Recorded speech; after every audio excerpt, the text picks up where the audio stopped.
এই ঘটনাটা বাংলাদেশের। শেষ পর্যন্ত ভিডিওটা না দেখলে রহস্য কিছুই বুঝতে পারবেন না। তো চলুন শুরু করা যাক। ভিডিওটা বাংলাদেশে হলেও কিন্তু আশ্চর্যের বিষয় একটাও ভিডিও নেই।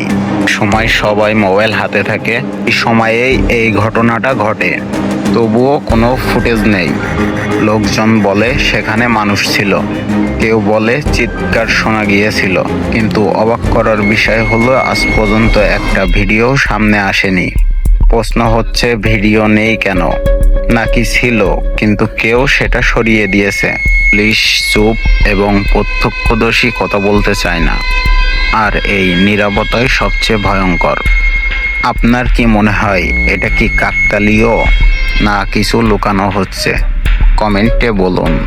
আর এমন নিত্য নতুন ভিডিও দেখতে আমাদের চ্যানেলটির সাথে থাকুন এবং চ্যানেলটির বেল আইকনটি অন করে দিন নিত্য নতুন সবার আগে ভিডিও পেতে।